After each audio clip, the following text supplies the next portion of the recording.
এমনি একটা আওয়াজ শোনা যায়, বান্দা রে সাজদা থেকে মাথা উঠাও, আঁকলতে হবে না, আমি মহান আল্লাহ তোর জিন্দগির গুনাহ মাফ করে দিলাম।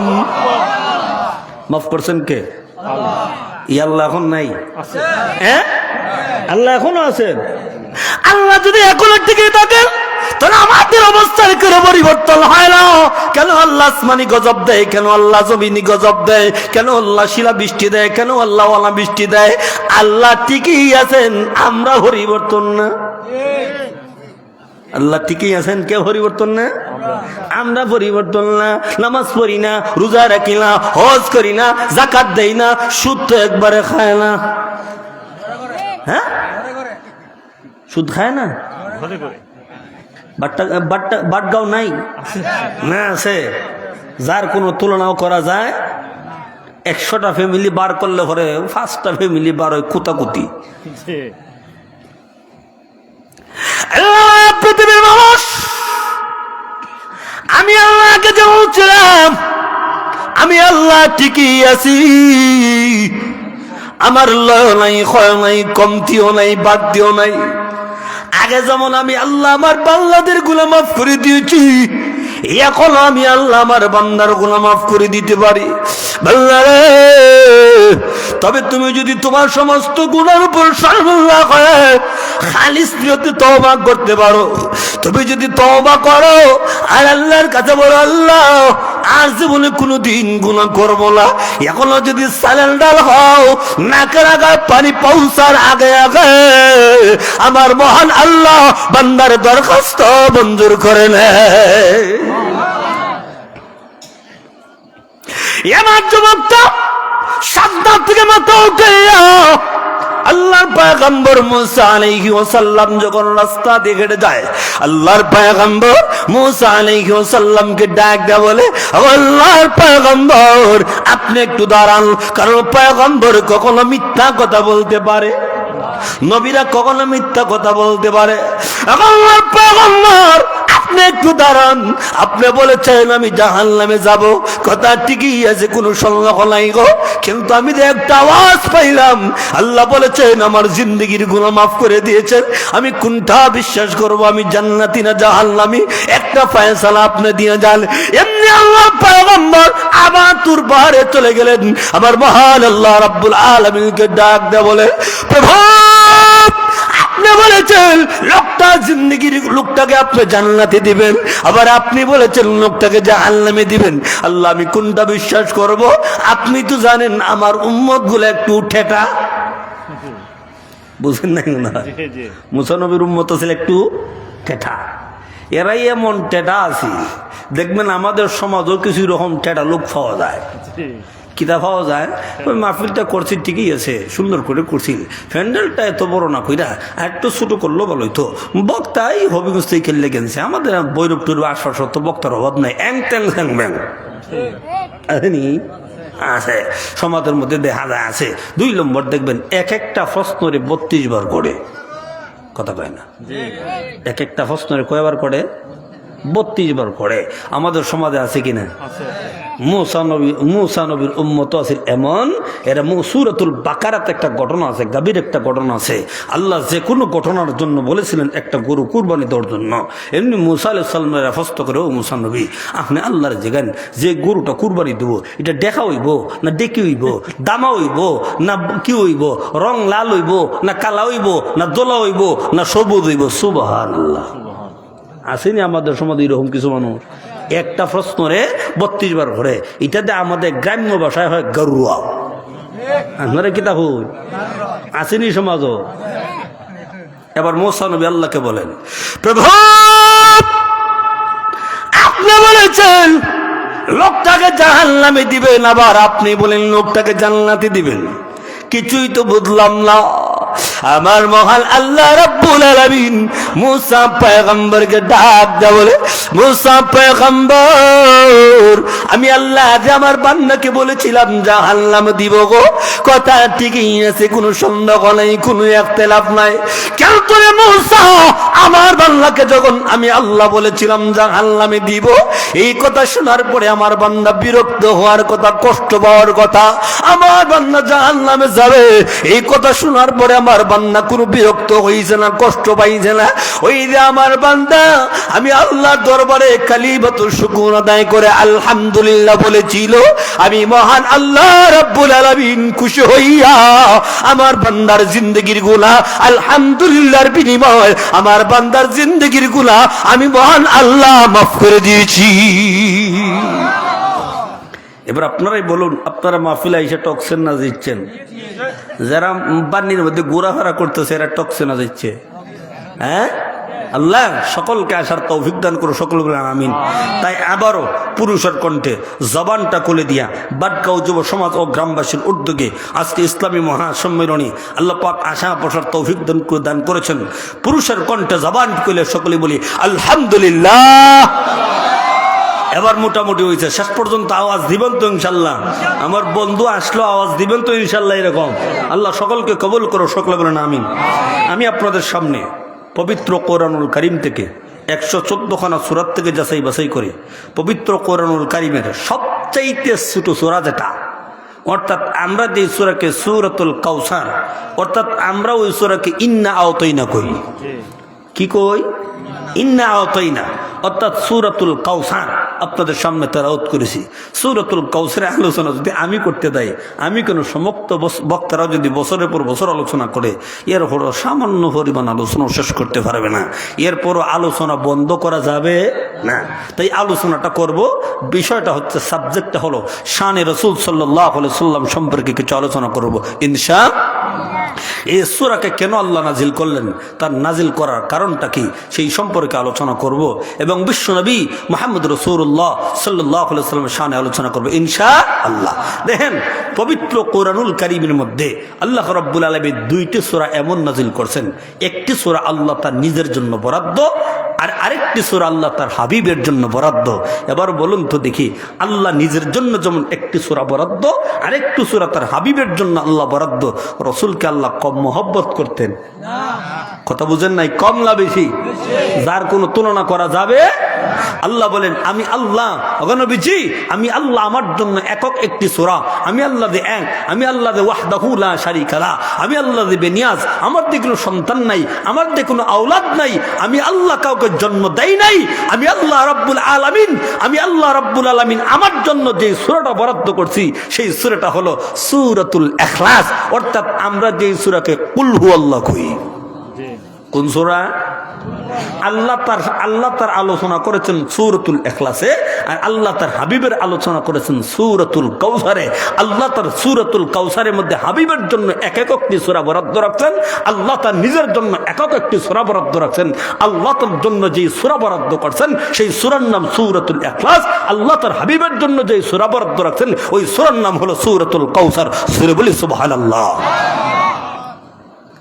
আল্লাহ তার নবীকে এত সম্মান, এত ইজ্জত দিয়েছেন, ওই নবীর সম্মান বেশি হওয়ার কারণে আমরাও সবচেয়ে সম্মান মর্যাদার অধিকারী। কেন আমরা সম্মানের অধিকারী?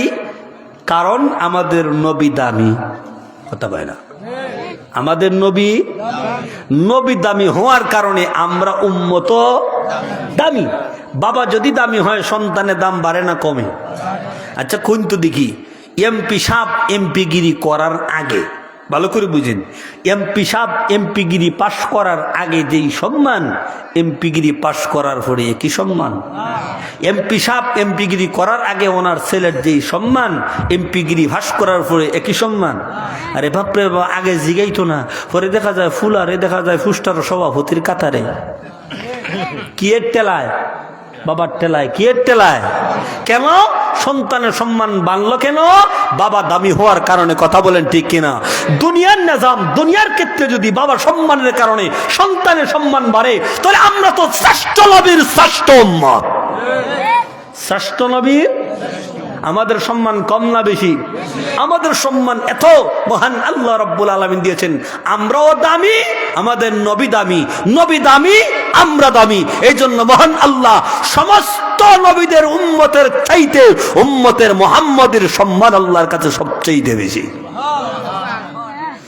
আমাদের নবীকে তো আল্লাহ রাব্বুল আলামিন একটা এরিয়ার জন্য নবী বানায় নাই। আল্লাহ তো এক একজন নবীকে এক একটা এরিয়ার জন্য নবী বানাইছে। আল্লাহ তো এক একজন নবীকে এক একটা রাষ্ট্রের জন্য নবী বানাইছে। আল্লাহ তো এক একজন নবীকে এক একটা গোত্রের জন্য নবী বানাইছে। আল্লাহ তো এক একজন নবীকে এক একটা দেশের জন্য নবী বানাইছে। কিন্তু আল্লাহ আমাদের নবীকে এমন নবী বানাইছেন, আল্লাহ বলেন আমি আল্লাহ যেখানে বসবাস করি সেখানেও আপনার নবুয়ত আছে। আরো আসতে কইন সুবহানাল্লাহ। আল্লাহ যেখানে বসবাস করেন সেখানে আল্লাহর নবীর নবুয়ত আছে। বলতে কি আল্লাহ তার নবীকে ডাক দিয়ে বলেন, ওগো নবীজি আমি আল্লাহ আরশের জন্য আল্লাহ, আপনি আরশের জন্য নবী। আমি আল্লাহ লৌহে কলমের আল্লাহ, আপনি লৌহে কলমের নবী। আমি আল্লাহ সিদরাতুল মুনতাহার আল্লাহ, আপনি সিদরাতুল মুনতাহার নবী। আমি আল্লাহ জান্নাতের আল্লাহ, আপনি জান্নাতের নবী। আমি আল্লাহ জাহান্নামের আল্লাহ, আপনি জাহান্নামের নবী। আমি আল্লাহ ফেরেশতার আল্লাহ, আপনি ফেরেশতার নবী। আমি আল্লাহ হুর ও গিলমানের আল্লাহ, আপনি হুর ও গিলমানের নবী। আমি আল্লাহ সাত আসমানের আল্লাহ, আপনি সাত আসমানের নবী। আমি আল্লাহ সমস্ত নবীদের আল্লাহ, আপনি সমস্ত নবীদের নবী। আমি আল্লাহ মানুষের আল্লাহ, আপনি মানুষের নবী। আমি আল্লাহ জমিনের আল্লাহ, আপনি জমিনের নবী। আমি আল্লাহ পাহাড়ের আল্লাহ, আপনি পাহাড়ের নবী। আমি আল্লাহ গাছগাছালির আল্লাহ, আপনি গাছগাছালির নবী। আমি আল্লাহ পশু পাখির আল্লাহ, আপনি পশু পাখির নবী। আমি আল্লাহ মাছের আল্লাহ, আপনি মাছের নবী। আমি আল্লাহ পানির আল্লাহ, আপনি পানির নবী। এক কথায় আমি আল্লাহ আওয়ালের জন্য আল্লাহ, আপনি আওয়ালের জন্য নবী। আমি আল্লাহ আখিরের জন্য আল্লাহ, আপনি আখিরের জন্য নবী। আপনাদের নবীর সম্মান কম, আপনাদের নবীর সম্মান কম, যার কোনো তুলনা করা যাবে। নবীকে আল্লাহ এত সম্মান দিয়েছেন, এত ইজ্জত দিয়েছেন, ওই নবীর সম্মান বেশি হওয়ার কারণে আমরাও দামি। ওই নবীর সম্মান বেশি হওয়ার কারণে আমরাও কেমনিতে বুঝাই আপনাদেরকে, আপনাদের সম্মান কত সম্মান, আপনাদের ইজ্জত কত ইজ্জত কেমনে বুঝাই আপনাদেরকে বোঝার জন্য বুখারী শরীফের 2য় খণ্ডর তাফসীরের অধ্যায় নামক একটা বাব আছে। এখান থেকে একটা হাদিস পড়লেই বুঝতে পারবেন আপনি এবং আমাদের সম্মানটা কতটুকু আল্লাহ রাব্বুল আলামিনের কাছে। আপনাদের সম্মান কেন বেশি আল্লাহ রাব্বুল আলামিন দিয়েছেন। এই বুখারী শরীফের 2য় খণ্ডর তাফসীরের অধ্যায়ের মধ্যে হাদিসটি বর্ণনা করেন, কিয়ামতের দিন, মুসিবতের দিন হযরত নূহ পয়গম্বরকে চিনেন আপনারা? নূহ পয়গম্বরের নাম শুনেন নাই? সেই কিয়ামতের কঠিন ময়দানে আল্লাহ রাব্বুল আলামিন হযরত নূহ পয়গম্বরকে, হযরত নূহ পয়গম্বরের বেঈমান উম্মতগুলোকে আল্লাহ ডাক দেয়া বলবেন, হে নূহ পয়গম্বরের বেঈমান উম্মতগুলো, তোমরা কেন জাহান্নামে গেলা? তোমরা কেন আজকে জাহান্নামের মধ্যে পতিত হলা? তোমাদের কাছে কি কোনো নবী রাসূল যায় নাই? তোমাদের কাছে কি কোনো পয়গম্বর যায় নাই? দিনের দাওয়াত দেওয়ার জন্য কোন রসুল কি তোমাদের কাছে যায় নাই? কোন কাজ করলে জান্নাতে যাইবা, কোন কাজ করলে জাহান্নামে যাইবা, এমন দিক নির্দেশনা দেওয়ার জন্য কি কোনো নবী রাসূল তোমাদের কাছে যায় নাই? আপনারা কি বলুন, কোন নবী রাসূল যায় নাই? আরো জোরে কাম। আল্লাহ রাব্বুল আলামিন যখন নূহ পয়গম্বরের বেঈমান উম্মতগুলোকে বলবেন, রে নূহ পয়গম্বরের বেঈমান উম্মতগুলো, তোমাদের কাছে কি কোনো নবী রাসূল যায় নাই, পয়গম্বর যায় নাই? আল্লাহ কি জানে না? আল্লাহ কি জানে না? তাহলে আল্লাহ জানে তো আবার জিগায় কিনে, এটি হলো মূল পয়েন্ট বুঝার দরকার। আল্লাহ তো সব জানে, এরপরও আল্লাহ রাব্বুল আলামিন কি জানতে চান, কি জানতে চান, কি বুঝাইতে চান, ভালো করে বুঝেন, ভালো করে বুঝেন। আল্লাহ রাব্বুল আলামিন বলেন, এ নূহ পয়গম্বর বেঈমান উম্মতগুলো, কেন তোমরা জাহান্নামে গেলে? তোমাদের কাছে কি কোনো নবী রাসূল যায় নাই? তারা বলবে, আল্লাহ আমাদের কাছে কোনো নবী রাসূল যায় নাই। এবার বলুন, তারা সত্য বলল না মিথ্যা বলল? এবার আল্লাহ রাব্বুল আলামিন হযরত নূহ পয়গম্বরকে আল্লাহ ডাক দেয়া বলবেন, নূহ পয়গম্বর আপনি একটু এদিকে আসেন। নূহ পয়গম্বরকে যখন আল্লাহ রাব্বুল আলামিন দাঁড় করাইলেন, আল্লাহ রাব্বুল আলামিন নূহ পয়গম্বরকে ডাক দেয়া বলবেন, নূহ পয়গম্বর আপনার বেঈমান উম্মতগুলো বলতেছে আপনি নাকি তাদের কাছে দিনের দাওয়াত দেন নাই, জান নাই। এরা সত্য কয় না মিথ্যা কয়? আমি আপনাদের কাছে জানতে চাই, নবী আল্লাহ পাঠাইছেন কি পাঠাইছেন না আল্লাহ জানে না? হ্যাঁ, আল্লাহ নূহ পয়গম্বরকে আবার জিজ্ঞাসা করেন কেন, তার কারণটা কি, সেইটাই আমাদের বোঝার দরকার। আল্লাহ রাব্বুল আলামিন বলেন, ও নূহ পয়গম্বর, আপনি কি তাদের কাছে দিনের দাওয়াত দেন নাই? নূহ পয়গম্বর বলেন, প্রভু গো, তাদের কাছে দিনের দাওয়াত দিয়েছি, একদিন নয়, 2 দিন নয়, 950 বছর। কয় বছর? 2 বছর, 950 বছর। প্রভু 950 বছর দিনে দাওয়াত দিয়েছি গো, কিন্তু বেঈমানরা গ্রহণ করে নাই। কোন কোন বর্ণনায় পাওয়া যায় 40 জন, কোন কোন বর্ণনায় পাওয়া যায় আরো অল্প কিছু বেশি, কোন কোন বর্ণনায় পাওয়া যায় 60 জন 70 জন নূহ পয়গম্বর দিনের দাওয়াত দিয়েছেন, বেঈমানরা গ্রহণ করে নাই। আল্লাহ রাব্বুল আলামিন বলেন, হে নূহ পয়গম্বর, আপনি বলেছেন দিনের দাওয়াত দিয়েছেন, তারা বলেন দিনের দাওয়াত দেন নাই।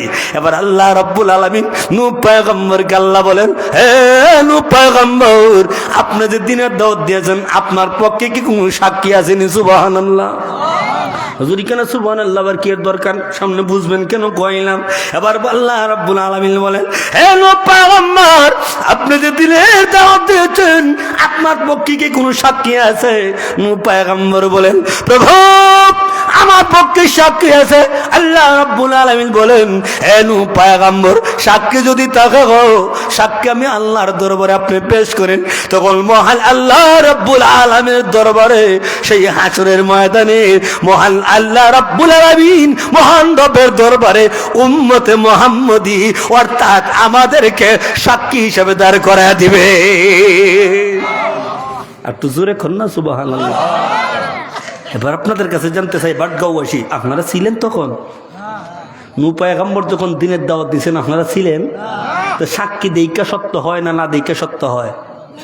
দেইকা সত্য, না দেইকা মিথ্যা। দেইকা সত্য, না দেইকা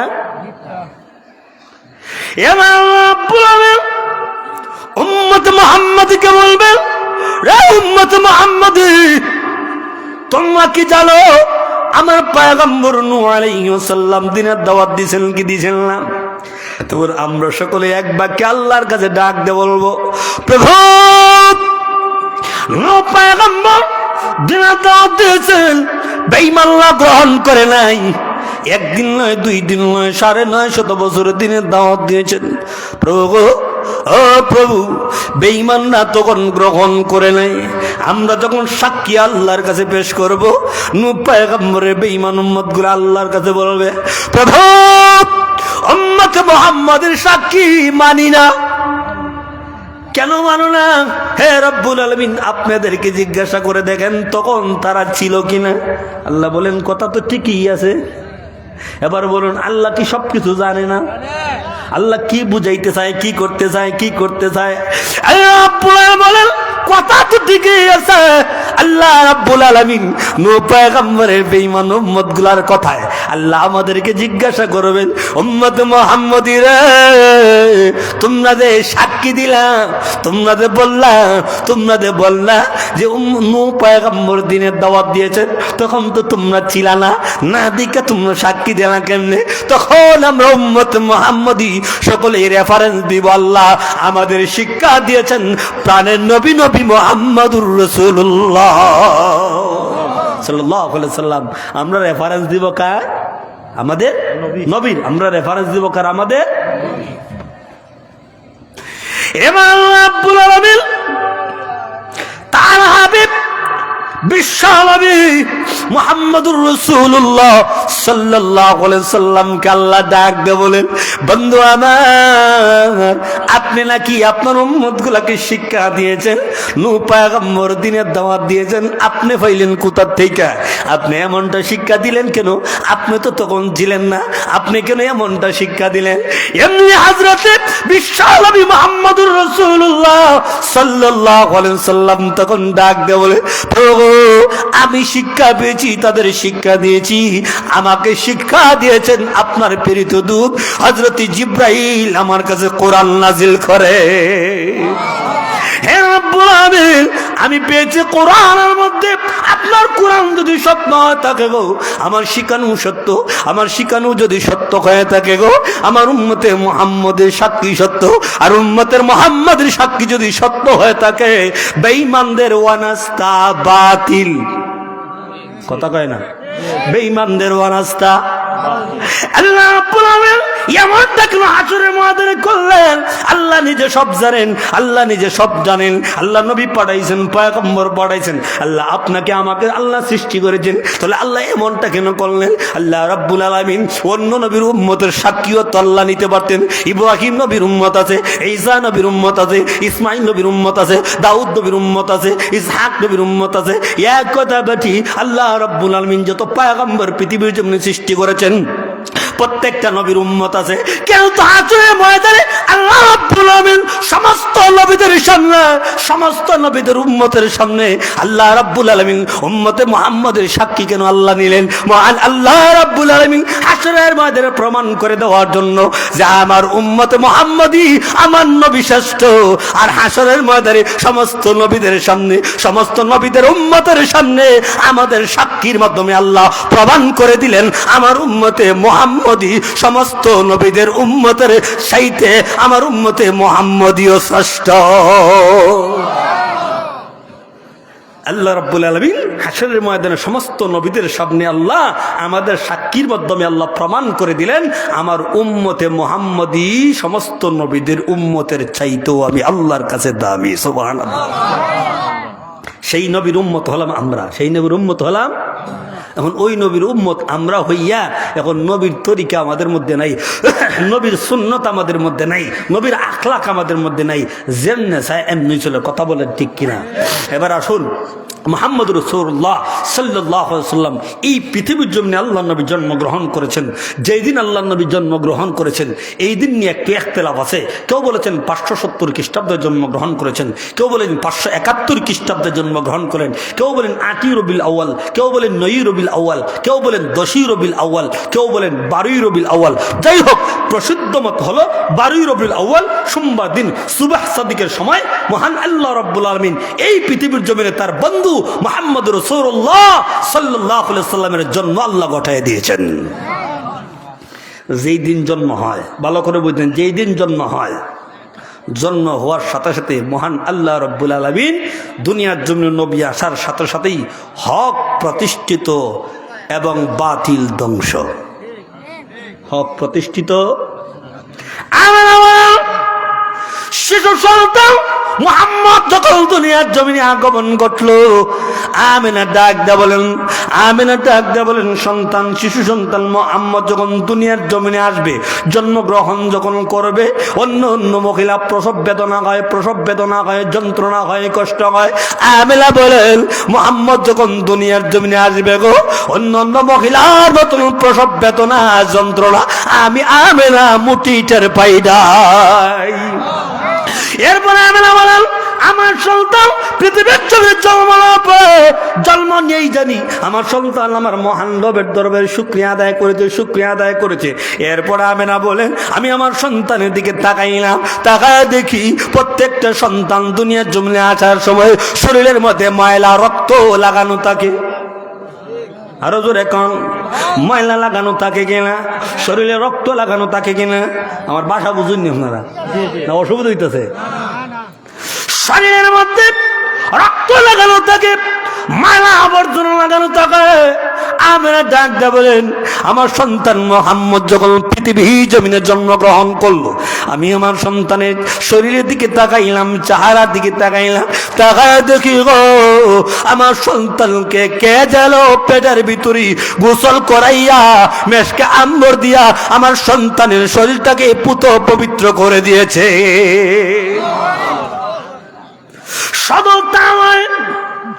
আমরা বলুন সন্তান জন্ম নেওয়ার সাথে সাথে পারস্যের মধ্যে 1000 বছরের অগ্নি পূজারীরা অগ্নিকণ্ড অগ্নি জ্বালে পূজা করত। আমার সন্তান মুহাম্মদ যখন জন্মগ্রহণ করেছে তাকায় দেখি শুনেছি সাথে সাথে পারস্যের 1000 বছরের অগ্নিকণ্ড সাথে সাথে নিভিয়া যায়। আল্লাহ নবী এসেছেন হক প্রতিষ্ঠিত, বাতিল ধ্বংস। সততা আমায় আমরা বলেন আমি আমার সন্তানের লাভের দিকে তাকাইলাম। প্রত্যেকটা সন্তান দুনিয়ার জমিনে আসার পরে মা চাচিয়া সন্তানের নাভি কাটে। কি করেন আপনারা? নাভি কন্যা নার নাভি কন্যা আপনারা। প্রত্যেকটা সন্তান দুনিয়ার জমিনে ভূমিষ্ঠ হওয়ার পরে মা চাচি নাভি কাটে। কথা বলেন ঠিক কিনা?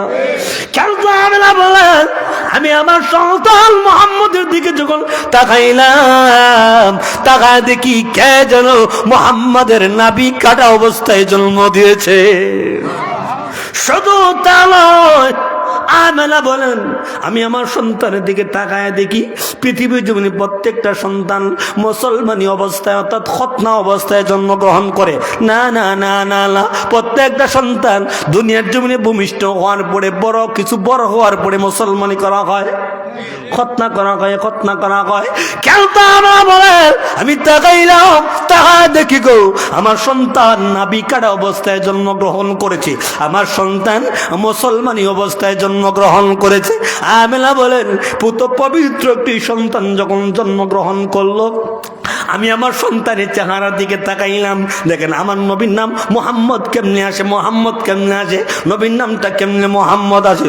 আমেনা বলেন আমি আমার সন্তানের চেহারার দিকে তাকাইলাম, তাকায় দেখি গো আমার সন্তানের চেহারাটা মুহাম্মদ। আমি যখন সন্তানের কপালের দিকে তাকাইলাম, তাকায় দেখি কপালটা মুহাম্মদ, অর্থাৎ অধিক প্রশংসিত।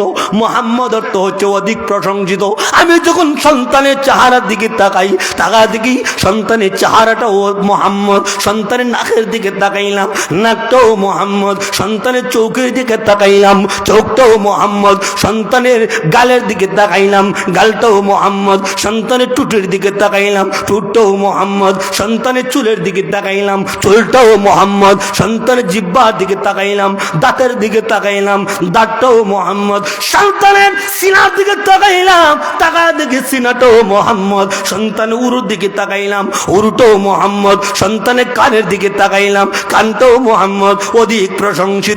অধিক প্রশংসিত আমার মহান আল্লাহ ডাক দিয়ে বলেন আমার বন্ধুর স্বপ্ন যদি তোমার কাছে সবকিছুই যদি মুহাম্মদ হয়ে থাকে গো, অধিক প্রশংসিত হয়ে থাকে, আমার বন্ধুর নামটাও রেখে দাও মুহাম্মাদুর রাসূলুল্লাহ।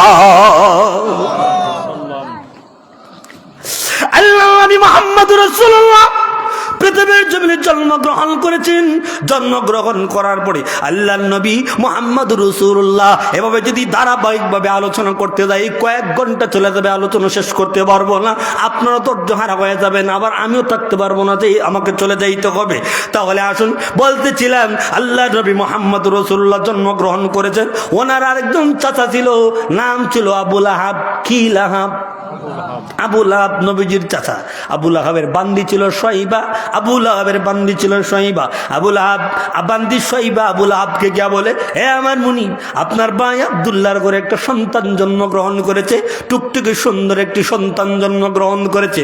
আব্দুল্লাহর সন্তান মুহাম্মদ দুনিয়ার জমিনে আগমন করেছে। আবু লাহাব যখন ওই খবরটা পাওয়ার সাথে সাথে পৃথিবীর জমিনে সর্বপ্রথম সবচাইতে বেশি খুশি হয়েছিল নবীর সংবাদ পাইয়া আবু লাহাব সংবাদ পাইয়া ওই দুইটা আঙ্গুল দেখাইয়া বান্দি শয়বাকে চিরতরে আজাদ করে দিয়েছে। কিন্তু জীবন আদর্শ গ্রহণ করছেনি, হ্যাঁ? কিন্তু আবু লাহাব যে নবীজির সংবাদ পাইয়া, রসুলের সংবাদ পাইয়া দিয়ে আজাদ করছিল, এর ফলও হয়েছে। ফলটা কি? পরবর্তীতে আল্লাহ নবী বিশ্বনবী রাহমাতুল লিল আলামিনের চাচা হযরত আব্বাস রাদিয়াল্লাহু তাআলা আনহু স্বপ্নে যুগে দেখেন আবু লাহাব জাহান্নামে। এমনি আব্বাস রাদিয়াল্লাহু তাআলা আনহু আবু লাহাবকে ডাক দিলেন, হে ভাই, তুই যে বাতিজা মুহাম্মদের কথা মানলে না, বাতিজা মুহাম্মদের ধর্ম গ্রহণ করলে না, মহান আল্লাহ রাব্বুল আলামিন কবরে এবং তোর সঙ্গে কেমন আচরণ করেছেন।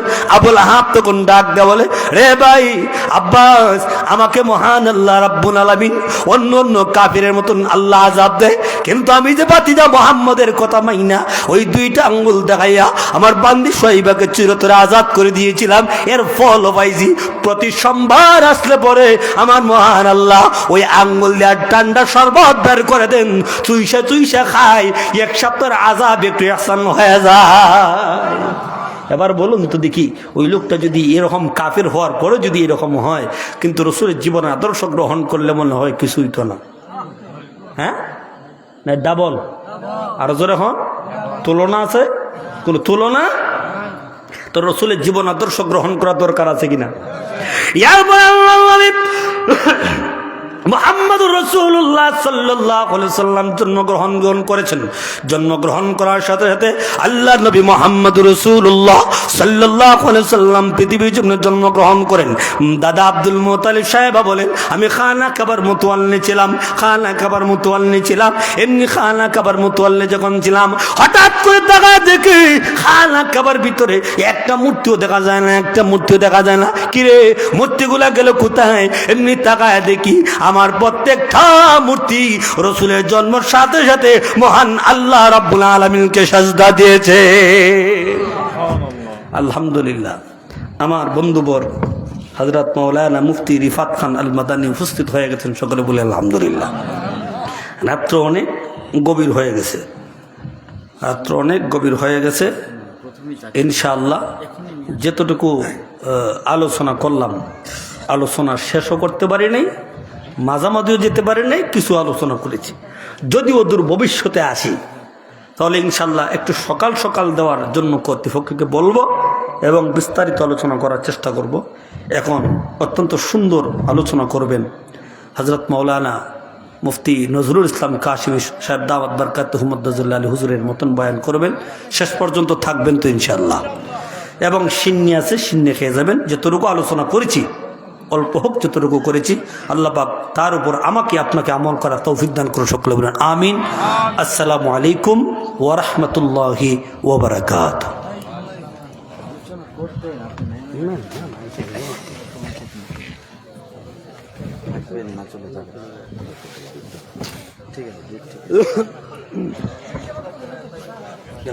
আলহামদুলিল্লাহ।